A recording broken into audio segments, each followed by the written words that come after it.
Hello, everyone, and welcome to the Rines Report here on Radio Free Radford.com. I'm your host, Tristan Blake Rines, joined here in the studio by Geoff White and Yves White of Highlander Student Media as well. Yves runs our student media advertising, correct? Yes, sir. That's right. So what does that mean for student media?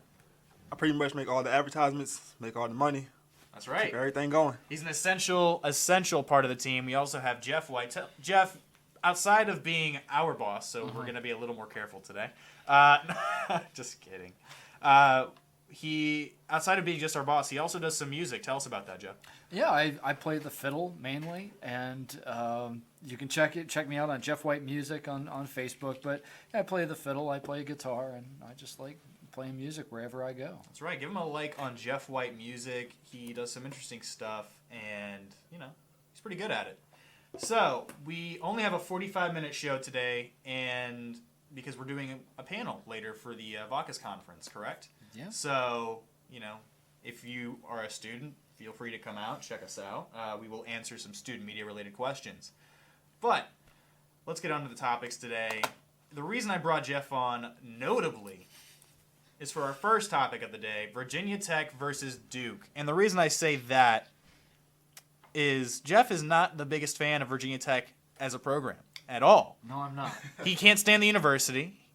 No, I'm just kidding. I have no idea about the university, but I know you cannot stand the sports. So you want to just give him a peek at the hatred you have for Virginia Tech, the people out there? Well, let me just say that I have nothing against Virginia Tech. Don't lie to the people at the top, Geoff. Academically. Okay. You didn't let me finish. All right. Yeah, I have nothing against Virginia Tech academically. It's their sports that I roll my eyes whenever, like this morning. I was driving to work, All right. and I was at a stoplight, and I got beside somebody who had Virginia Tech bumper stickers all over their car. The turkey, whatever you want to call it, the hokey or whatever. And it had the Tech, that logo, which I guess they've changed now to Just a bit. Really weird, like they've rounded It's off a the little edges. it's a little more cursive. Yeah, which is weird for a block letter logo like that. It's the fandom. It's their sports. I don't get it, and I roll my eyes whenever everybody's like, "The Hokies!" I'm like, just stop. So it's safe to say that Geoff White is not a big fan of Virginia Tech sports. What No. do you have any stances on Virginia Tech sports, Yves? I think they're a little overrated. Thank you. Overrated? They're a huge Thank school. you. They don't win a lot. This year, I love Tech this year in basketball. I think J. Rob is the best guard in the nation. I know it's unpopular opinion, but I think he is the best guard in the nation. It's be a good matchup between him and Zion tonight. Yeah, I'm excited for the matchup tonight. But the reason I wanted to bring Geoff in, of course, is because he's got some hot takes about Virginia Tech. So Tech fans, you can either prove him wrong or you can avert your eyes. It's really up to you. But just to talk, we're going to touch on the game first, then we'll get back to Geoff's vehement hatred for no real reason. And so tonight we got Virginia Tech, Duke. Virginia Tech and Duke are lined up to play tonight. Earlier in the season, Virginia Tech and Duke played without Zion Williamson for Duke and without probably Virginia Tech's best player, Justin Robinson, on the floor. And in Castle Coliseum, Virginia Tech actually won. Big upset game. So Ty Outlaw was supposed to be charged with a misdemeanor possession charge. I'm not exactly 100% sure on the details of that, but he will be playing in tonight's game. Virginia Tech is a better shooting team than Duke. Do you think this could be the major upset we've all been waiting for with this tournament? In my bracket, I have Duke winning, but the more and more I watch the tournament this year, I see how big shooting is. Like with Purdue last night. If anybody can beat Duke, it'll be Tech tonight. Yeah. I think they can shoot him out the building. If you can keep Zion, minimize Zion's damage, keep him out the paint, I think Tech has a good chance of winning. Yeah. Do you have any thoughts on that, Geoff? I really have not watched the games at all to really offer an informed opinion about this particular team at this particular time. But I think that, Duke, I think, is headed for an upset somewhere in this tournament. Okay. I really do. Well, I'm agreeing with both of you in the sense of Duke could have it coming to them. And I think this game tonight could very well be that game. I want to say out of the remaining 16 teams, Virginia Tech's sitting around that 14 mark, as far as just overall, but outside of yesterday's games.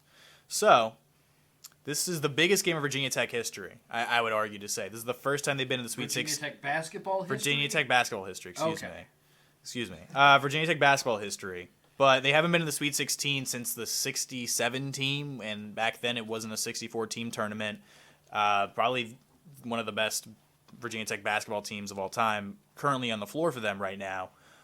I would be pleasantly surprised if Duke loses to Virginia Tech. And I got Duke going to my national championship game. Like, I got them winning that whole tournament. But I would be pleasantly surprised. I think Blacksburg would be set on fire. You know it. Absolutely. If Virginia Tech has this upset, my bracket's busted. But I'm fine with that because my bracket is looking all sorts of messed up at this point. I'm in a couple pools. I'm not winning any of them. It was pretty good in the first round, let me be honest, but I'm not very hopeful going into the rest of the tournament. But be pleasantly surprised. I think Why? Duke has... Why would I be pleasantly surprised? Why are you rooting for Tech? Because of the underdog, man. They are the underdog. They're local. It's the biggest thing in this entire area. Tech is the biggest thing within an hour of here. Yeah. Yes. It's no sports teams here. It's nothing here. It's Virginia. And I think that's part of. We'll get to it later, but that's part of my antipathy to Virginia Tech. Is the only reason they're popular is because they're the only game in town. See, Geoff. All right, here. Let me ask you. Let's say you were, I don't know. Let's say you were in Kansas. Yeah. All right. Let's say you worked for not Kansas University. Let's say you worked for I don't know. What's a small let's say you worked for whatever happens, like Kansas Community College, whatever, random Kansas Community College, but you have some position there. Would you hate Kansas Jayhawk basketball with this much hatred because they're local and that's the only thing they have out there? Probably not, because Kansas is a good team and they have excellent athletics.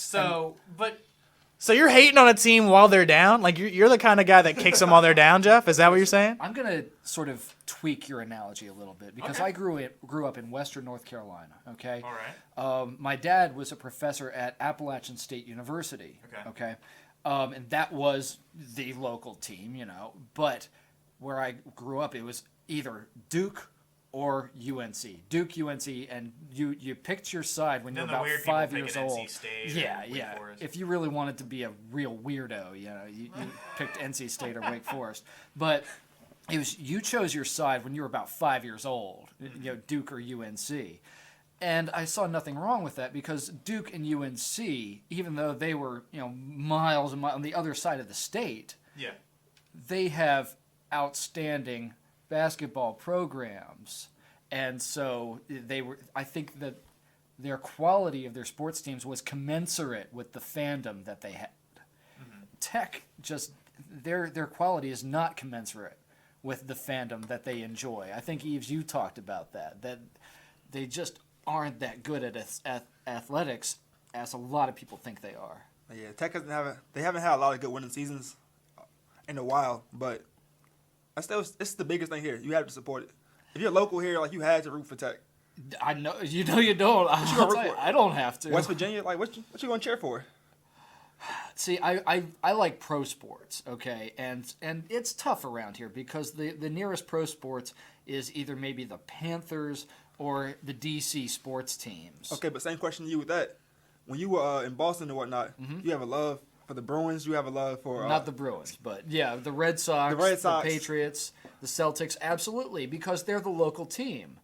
And I got on board with that. I wasn't a Patriots fan when I moved to Fall River, but the friends I made and going to watch the games, it was like, yeah, go Patriots, and that's what I took with me. But there's a difference there. That's pro sports. What's the difference? Okay? It's no pro sports here. You gonna root for don't I know it? for the yeah. Yankees, the Pulaskis? Well, let me say, I probably No, he's a Salem Red Sox fan. Salem Red Sox. Yeah. We went to that Yankees game, but And that's something maybe we can talk about another time. Is I think it would be awesome if the Pulaski team and the Salem team did not have professional names associated with them. I think it'd be easier to get on board with the local team because going to the Pulaski Yankees game, I'm like, there's no way I'm ever going to buy any merchandise from this place. No way. So, all right, now that we so you think Duke's gonna win? Who do you think's gonna win?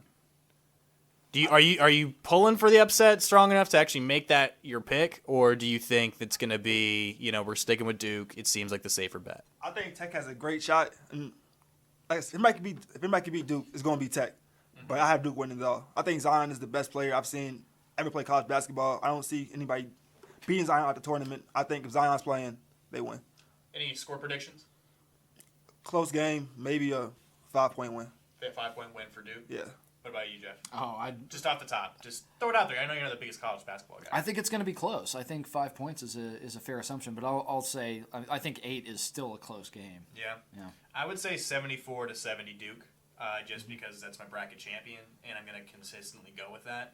But I do think, like I've been saying, Tech has a good shot to win tonight. They just got to come out and start hot, man. They got to play. They essentially have to play the best games of their lives through the rest of this tournament, even if they win tonight. This would be a big game for R.J. Barrett. Yeah. He can step up big and kind of propel Duke further. It's good for his draft stock. But if R.J. plays, Zion's gonna play good. If R.J. plays bad, we know Zion's coming out with some heat. If R.J. plays bad, that's gonna be the key to Tech winning. Yeah. Okay. I want to expand further on this Tech hatred, though. Okay. Because I'm not done yet. Yeah. Because you have a list of things, and I want to make sure you get your list. due justice on this, and I just want to see if there's anything argumentative here. Okay. Well, because we're trying to make for some good radio, man. I mean, okay. Well, so you said you don't like Tech because they have pompous fans. All right, essentially. Well, their arrogance. Their arrogance exceeds their ability because these fans are like Tech, Tech, Tech, and I'm like, what have you ever won? Virginia Tech has never won a national championship in anything. Football? No, they've never won a national They championship. won with Bruce Smith. Nope. They've never won a national championship. Negative. They've never won they've won ACC championships. Okay. They've never won a national championship. And the closest they got was when they had Michael Vick, the convicted felon, as their quarterback. Okay, so yay Tech. You've got a lot going for you there. And it's also the fandom I think he was convicted when he was at Tech. No, but he's their favorite son. And it's like, okay, pick a different favorite son. I think he's a great player. He was a great player. Even if Vic was my favorite player. I don't think he was a good role model and a person to say, yeah, he belongs in the Virginia Tech Athletics Hall of Fame. But he's a football player. He's not a role model.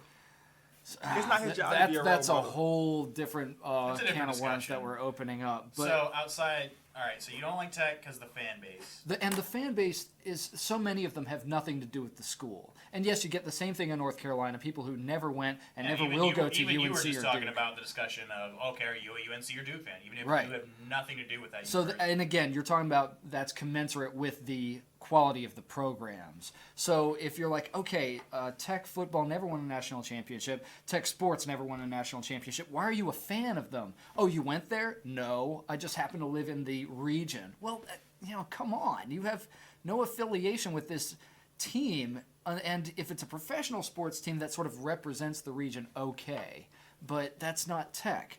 And working at Radford, I'll also say it drives me crazy when I see students walking around this campus right here with tech gear on. Yeah, you see it with tech gear on, JMU. I see Harvard shirts. I'm like, you're not going to Harvard. I bet you don't know anyone who goes to Harvard. Now, see, I work here, so I have to be very careful about how I phrase my words. But it's like, have some pride in your school, man. You go to Radford University. Yeah. And Radford has a lot going for it, too. Now, their athletics, they do okay. I mean, they just re-signed both of their basketball coaches. Yeah. They're looking on the up and up. Mike Jones seems to really want to build something here. But if you want to root for your college team, then, come on. Let's go with Radford, who, by the way, have better colors than Virginia Tech. Yeah, that's what I wanted to get. Worst color scheme ever. Orange and maroon and what is it accurately? What is it? It's Chicago maroon and burnt orange. So Chicago maroon and burnt orange. I honestly kind of like it. Our maroon and orange. I got nothing against the color scheme. I like it. I like it, dude. Yeah, it's a real nice color scheme. I like it, man. I think it works well together. Unless it's October 15th. I mean, I'm no fashion major, but none of us in this room currently are. Unless it's October 15th through October 31st. And you're decorating your house or putting on a costume. Are you the kind of guy that takes down his Christmas lights on the 26th of December? No, I waited till after New Year's. That's the way you make it sound. It's Halloween colors, and they clash so badly. They do not complement each other, their colors. All right, we can move on. I wish this were a call-in show. and they enter Sandman. Are you kidding me? You don't like Enter Sandman for Virginia Tech either? Dude! I love Metallica and I love Enter Sandman. That's the song that got me into Metallica when I was in middle school. Okay, when that album first came out. That's what got me into heavy metal, actually. Okay. And so you're going to play, what does Enter Sandman have to do with anything? I mean, okay, I guess Have you ever been to a Virginia Tech football I game? have not.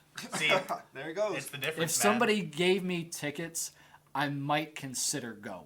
Dude, you got to go. I've been to one game. It was a great experience. Okay. But Maybe that's why I feel a little more inclined to try to, what does Enter see- Sandman have to do with Virginia Tech Oh, I don't know. and their football? What does it have to do with anything? Dude, it's an intimidating walkout song, man. my God. You're telling me that if you didn't have to walk... Well, you played hockey, Yeah. right? So if you and your hockey your team, right? Your fellow teammates are like, you know what? We got to get a song that's going to, really pump us up Yeah. and then scare the crap out of It the was other Rage team. Against the Machine. We would play Rage Yeah, Against the Machine. so for Tech... Wow. So what did Rage Against the Machine have to do with your hockey team, Jeff? Absolutely nothing. Yeah, and So, when you think about my it, argument is that it's just a cool song, man. Let them have it. I guess it's better than the Hokey Pokey. Yeah, Yeah, I guess. that's the only thing they've got going for them is But I'm just stick saying, your man. right foot in, When stick you're your in the right foot stands out. listening to Enter the Sandman and like 50,000+ people around you are also jumping for the same thing, it's awesome. It's an energy. I'll throw you my last reason. Okay. And this is not just Virginia Tech. This happens all over the country, but it is still the worst reason to attend a college ever. And that is because, well, why did you go to such and such school? Well, I like their football team. But it gets people in the school, man. You know, I'm a big Montreal Canadiens fan. I didn't try to go to McGill, okay? That has nothing to do with anything.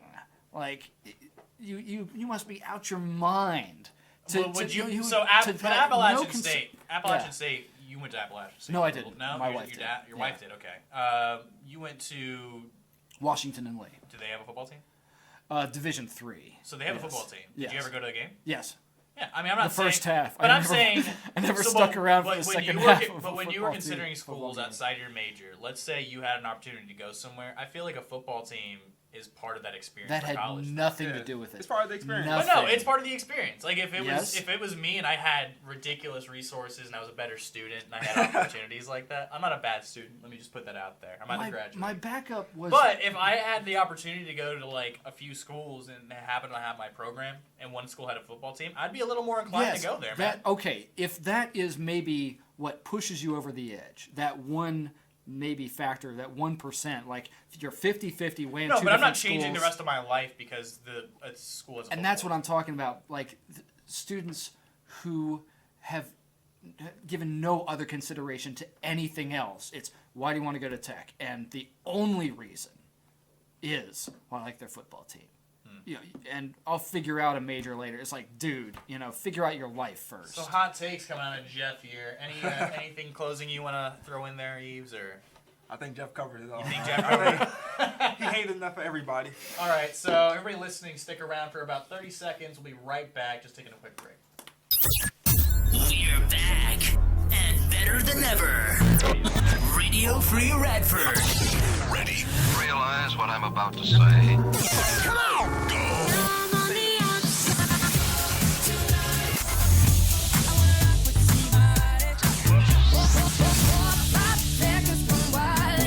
Playing what you want to hear. RFR. Hello, I'm Ellie Golding. Hey everybody, this is Natalie Laro. Hey, what's up? It's Brianna. What up, y'all? This is Jeremiah. Radford's new choice of music. RadioFreeRadford.com. We are back here in the Radio Free Radford Studio. 25 minutes to go. A shorter version of the show today. We have some things we have to do at 12 o'clock. But since you're listening here on RadioFreeRadford.com, follow them on social media, Twitter at Radio Free Raddy, Instagram and Facebook. Also, Radio Free Radford. Thank you guys so much for the support. I, of course, have Geoff White and Yves White, no relation, in the studio with us. Let's talk about this NFL rule change that was recently thrown out there, implemented. The pass interference in the NFL is now challengeable. I'm actually kind of excited for it, but I also have some drawbacks for it, all right? So I think we don't get a Rams versus Saints result. People were very upset about it. I have my own opinions, and if you're a veteran listener of the show, I don't feel bad for the Saints because the Saints blew that game at every other, turn. Could have won the game there, but sure, they still lost the game. They had plenty of opportunities. Allows coaches to challenge referees. I think we need to be challenging referees in the NFL. I think that needs to be happening because obviously, there are points where referees have made bad calls. They've changed games with any call in general, and it can change the game with an overturned call. But here are my drawbacks. Why can't they challenge every call? Why is it just pass interference? I feel like this is not. There could be more. If you're going to do one, might as well do the rest of them, right? I don't know. I feel like there could be a little bit more expansion to it. Man, I hate it. I think that's a horrible idea.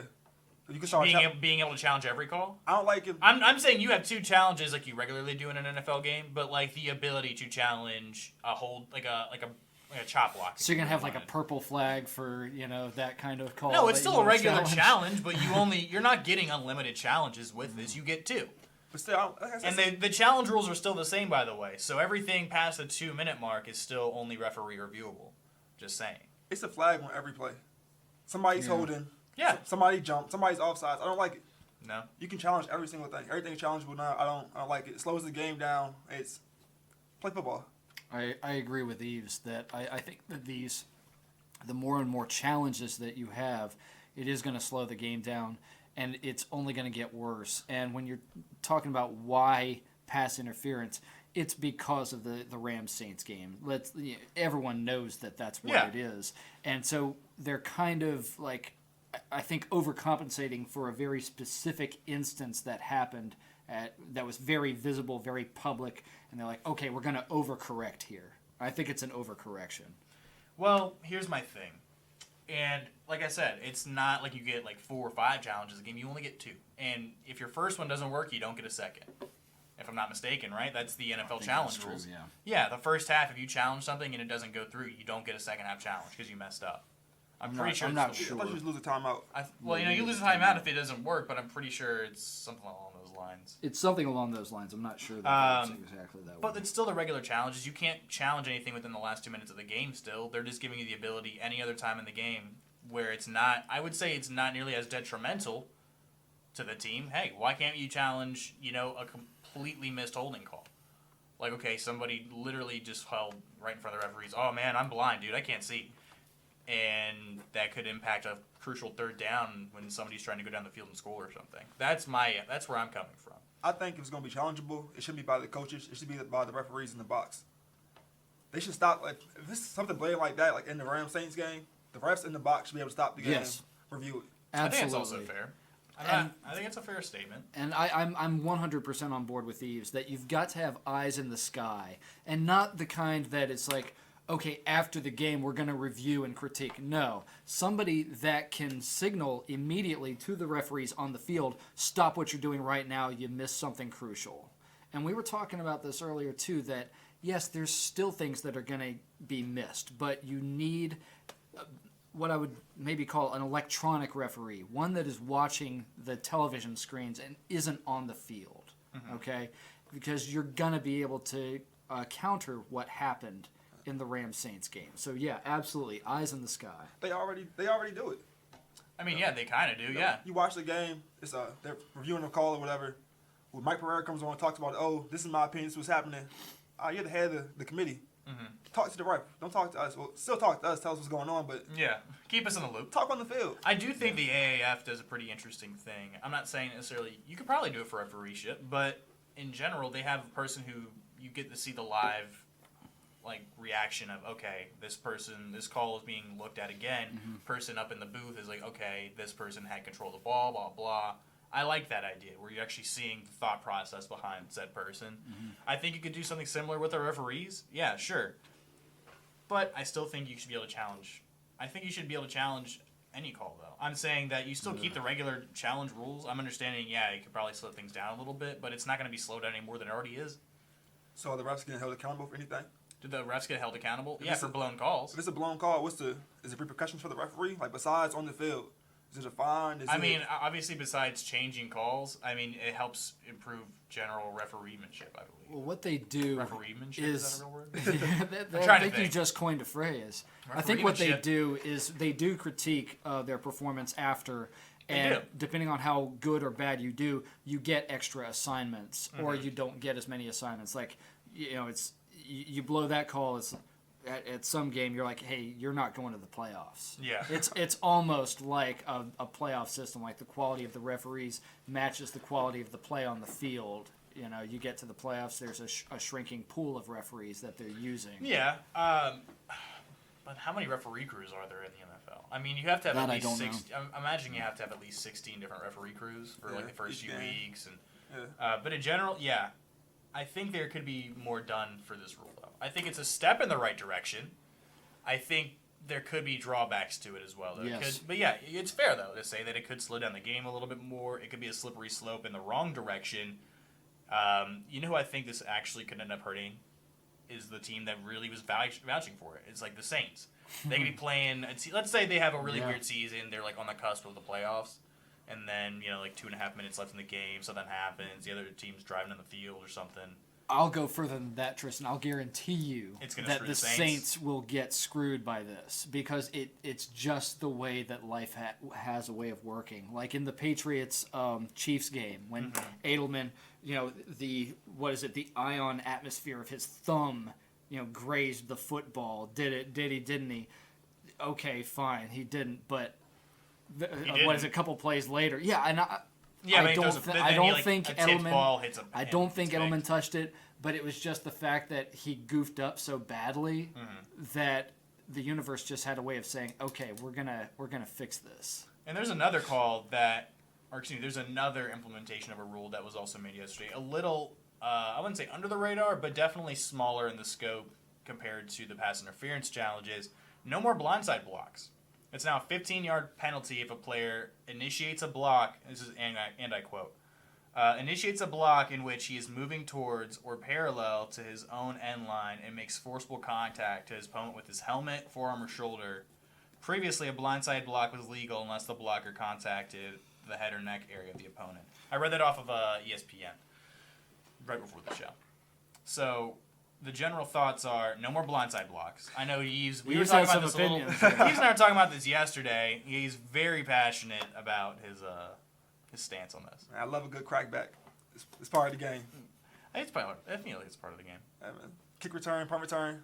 You're coming off the gunner. There's a difference between a blindside and a block in the back, though, too. Like a block in the back is okay. You're behind someone. You're literally pushing them. They can't see you.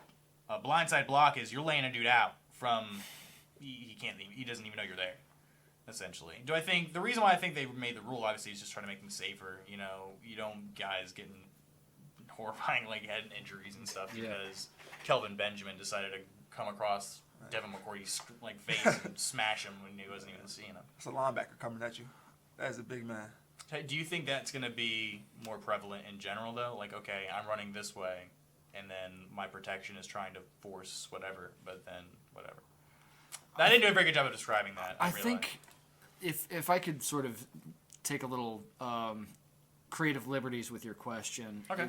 I think that it's going to be called kind of arbitrarily, kind of the way that hits to the head are now, because where it has to be a little more obvious. Yeah. Okay.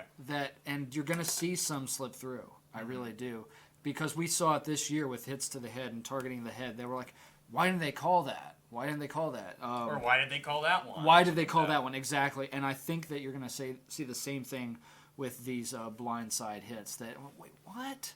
The guy glanced his way, and you're going to call a blindside? He knew he was there. Yeah. And then you're going to see some huge ones. They're like, oh, man, that's got to be called. Wait. Where's the flag? Where's the flag? Yeah. Yeah, exactly. I feel like it definitely brings up a good point of what's going to be called as well, because when these rules get implemented, you see a lot of the enforcement in the preseason. I remember watching the first game of the preseason last year. Everything was targeting. Everything was targeting. Tight end goes up to make a catch, and the safety hits him in the chest, but his feet weren't on the ground, so they called it targeting. And it's like a helmet to helmet. It was his head didn't even touch him. I don't get it. But I feel like preseason's the time where they got to make those kind of calls just to see the reactions people are gonna have. It's obviously that was a blown call or that's an excessive call. To me, that's good football. You know what I mean? So one person's good football, the other person's dangerous. Well, the preseason is also a way for the referees to sort of fine tune their game. Yeah, I mean it's that warm up to get back into the regular season condition. Yeah. So with that, we're going to change gears here. We're going to hit you with a quick 20-second break. We'll be right back to talk a little bit about Antonio Brown's trade. What does it mean? Love it. Your new favorite station.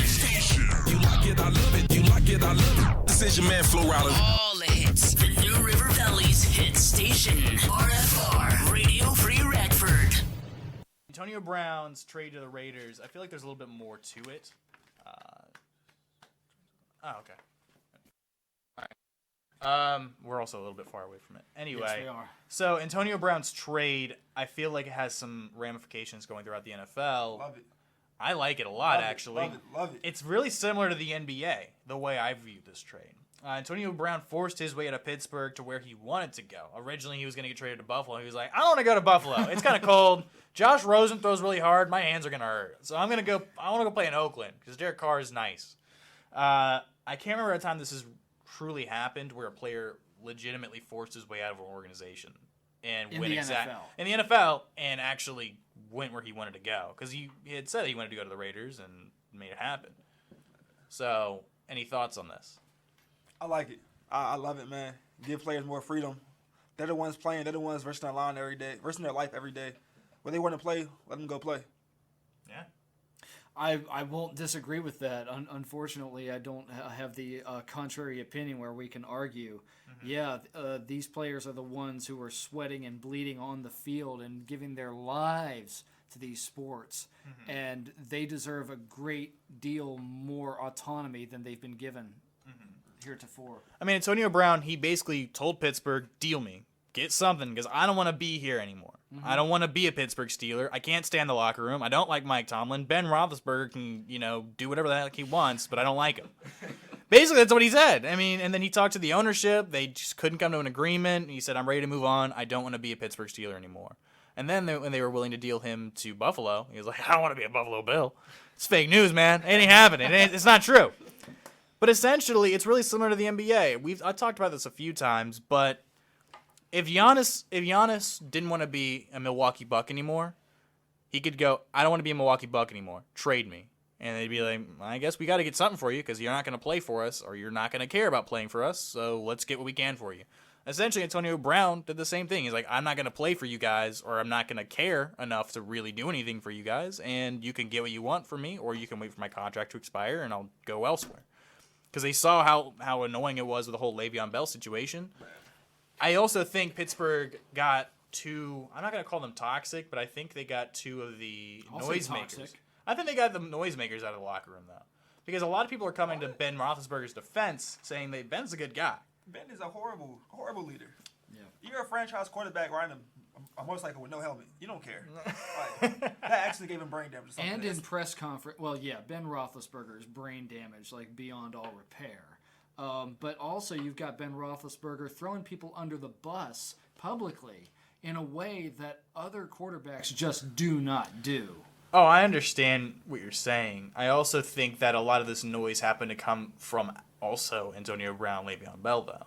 Everybody else in the locker room seems to be backing Ben Roethlisberger, Mike Tomlin, but the other guys who I just mentioned seem to be pretty against him. Le'Veon said nothing. He was in Miami on Instagram chilling. Or excuse me, they seem to not be getting along in the locker room with these people. And whatever Le'Veon Bell's situation, it's just monetary, but I'm just saying in general, whatever the noise was coming from, I mean, Le'Veon Bell he did say things earlier on in the season, and that Ramon Foster and Marquise Pouncey had to go back and say, no, you don't want to be here, blah, blah. They were throwing him back. It's not like Le'Veon Bell was a quiet guy this entire time. He wasn't necessarily the most vocal, but he was out there making his statements. We were talking about this the other day. I liken this to PK Subban. Okay. We were talking about PK Subban, the defenseman for the Nashville Predators, and me being a Montreal fan, I loved PK Subban, but he was not quiet. Okay, yeah. He was out there. He was in the media. And he knew how to leverage social media to make his own brand. Mm-hmm. And Montreal had this attitude, and they still have this attitude, that this town isn't big enough for both of us, both of our egos. And so they shipped him out for some aging has-been defenseman. And I think that you're seeing kind of that same thing is, he's not quiet. Well, it's not everybody can just be the worker bee. You're going to have different attitudes and different kind of egos in the locker room, and you've got to make them all work. And yeah, maybe he's not quiet, but why should he be? Yeah, it's a grown man. Why be quiet? And the production matches. If you produce, you have the right to say and do whatever you want to do. Yeah. You're not disrespectful. You're not hurting nobody. And in fact, it only hurts the team. I feel like, I don't know, man. Obviously, it's hurting the team, though, because think about this. I told you Ben Roethlisberger, Le'Veon Bell, Antonio Brown all on the same roster, and they had some good teams, didn't win a single championship together, like in 10 years, people would be like, oh, man, that's kind of crazy. Like, these guys were all really fantastic players. Like, outside of their personalities, fantastic players. So at a certain level, I feel like there has to be responsibility of, or not even responsibility, at least there's just some ownership of, hey, this didn't work because none of us like each other. I think there's a failure of leadership. Yes. Honestly, because you look at obviously Randy Ben Moss. Roethlisberger doesn't seem like the best leader, but Mike Tomlin also doesn't seem like he was doing enough to facilitate any kind of like role of laying down the law. Yeah, and that is what happened with Randy Moss when he went to New England. Man, he was in Oakland. He did nothing. Came to New England. Amazing. Yeah, absolutely. And you Well, can't tell me that all the Randy talent in the Moss world. did not have a pretty large ego, but they made it work in New England, and that was a testament to the leadership that was involved from top to bottom in that organization. There's just not just enough. not there. There's not enough of that stronghold leadership, Yeah. stability in Pittsburgh, and I think that's why it also. That's what I'm trying to say though is they allowed Bell and they allowed Brown to essentially become these kind of. I hate to say it, but kind of locker room cancers. I'm not saying that Ben Roethlisberger is exempt from this, but I don't think that he was playing as big a role in the toxicity here. If you're the leader and you throw your team under the bus, you're not a good leader. Yeah. If we come to work every day and Jeff's like, yo, our radio show is horrible, the manager can't do this, he can't do that. Right? Tristan, you're not going to want to work. You'll feel horrible. If the guy that's supposed to be leading you, your boss, is not helping you grow, why would you want to be there? I'm not saying he's innocent here. All I'm saying is it could be either mutual or it could be a little bit more from one side or the other. I think the downside starts at the top and works its way down. I have never gone on Facebook or Twitter, and I've had problems with student leaders, all right? But I've never gone on Facebook or Instagram and being like, yo, man, Tristan Rines really needs to, get better at what he's doing. No, I was kidding. Yeah, I know what you mean. No, but it's a certain level of professionalism, too. I understand that, but I feel like if Pittsburgh's going to actually maintain or have, like, kind of a decent season, I think they got the people that are at least contributing to the, what am I trying to say here? I guess they got the people that they didn't want to be facilitating toxicity, that they believed at least. Well, let me ask you this. There seem to be a lot of believers in Brian Roethlisberger. Do you think Pittsburgh's problems are over now? No. Do I think they're over? Yeah. No, I think they're not as serious as they once were, though. You got, the two biggest question marks essentially out of contention. So they've got everything solved then. Locker room cancer is solved. They got no problems now. They've always had problems. Yeah. And why is that? It's been the same one person. It's always been the Mike. All I'm saying is that it doesn't seem to be universal for every player, though. But let's have one quick question. Why does it seem there's always horrible trades when these situations happen? Think about Horrible it. trades. AB went for a fifth and a Third- seventh. a third and a fifth. Third and a fifth. Yeah. Randy Moss went to a seventh. Well, it's because the teams know they've got you dead to rights. If Tristan, you've got to make this trade, and I've been watching this play out in social media and in the news. I'll give you a call and be like, Tristan, I'll be honest with you. You have to get rid of this player, and here's what I'm willing to offer you. And them's the breaks because I know you have to trade them. Yeah. I don't have to make this trade with you. You do. But You've got to trade with somebody. So here's what you're going to get. Odell went from a first round actual draft pick this year. Jabril Peppers was a first round pick. Another draft pick. That trade ended up being a first, a third, Jabril Peppers for Odell Beckham, and there's a separate deal that also happened with Olivier Vernon and Zeitler, but that was separate, so I don't like really going too much into that one. But I think, there's strong points to be made all around. I just think that in general, we'll have to see what happens with Pittsburgh. It really just comes down to production level also. I think Pittsburgh could be even more productive this season is what I'm trying to say. No, I don't see it. I'm not saying they're making the Super Bowl. I just think they could be more productive. This is Ben's last year. Let him just fold up. Well, we only got 5 minutes left in the show, so let's cover the final topic. Rob Gronkowski retired. Thank you. I'm so glad. Don't even want to go to a break. Let's just jump into it. We don't have a lot of time left. We got like 4 more minutes now. One of the most talented and physically gifted tight ends of all time. Is that a fair statement? Yeah. Yes. Top 2? Because I feel like it's him and Tony Gonzalez, man. I had a pretty compelling conversation with someone last night that kind of made me gear like, okay, yeah, maybe Tony Gonzalez is the greatest of all time. Gronk is the most dominant, but greatest of all time. Doesn't have the career for it. It's just not long enough. 9 years, and then, he missed about 2 years. 7 But I would say game to game, there was nobody that was better than Gronk. Yeah, most dominant, but he just didn't do it long enough. But it also comes down to injuries, man. Yes. Like, he was I would say Gronk's probably the most targeted player in the NFL. Well, it's not just that he was targeted, is that he was targeting because he was blocking, and I mean he was just He putting did his everything. body on. He did everything, absolutely, and you live by the sword, you die by the sword, and that's why. Well, the only way people were his tackling career him was for 9 years at one point was by his knees, man. And, Had to. but you took 2 seasons off of his 9-year career, Yes. essentially, which is what I think hurts his Yeah. greatest of all time case, is that unfortunately dude got hurt because the only way people could really tackle him, TJ Ward, smashing him at the knees, man. Yeah, man. You can't be the greatest of all time with 7 years. If so, we think about Terrell Davis is the best running back of all times. And that's just, think about it, it's not logical. Nobody says TD is the best running back of all times. Great player, but Same not thing greatest with of all Gronk. yeah, I think he's a solid number 1 or 2. Like, it really comes down to opinion. I think when healthy, Gronk was the best tight end to ever play the game, though. Yeah, true. Because I don't think there's anybody as dominant, man. Like, per game, he averaged 4.5 catches, almost about 69 yards, and 0.69 touchdowns per game. It's fun statistics. On his 9-year career, well, essentially, let's say it's 7 years because he lost 2 seasons, man. Yeah. 521 catches, 7,861 yards, 79 touchdowns, 15.1 yards per catch. 5-time Pro Bowler, 4 times all-time. 4-time All-Pro player. Excuse me. That's what I meant to say. All-time great, man. I think he's a first ballot Hall of Famer. Definitely. 3-time sure. champion, too. Let's also not forget that. But that's going to wrap up our show today. Thank you guys so much for tuning in. Also live on Facebook. Really appreciate the love and support on Facebook. If you haven't liked the Rines Report on Facebook, please do so. Like Radio Free Radford on all their social media. On Twitter, Radio Free Ratty, Instagram, and Facebook.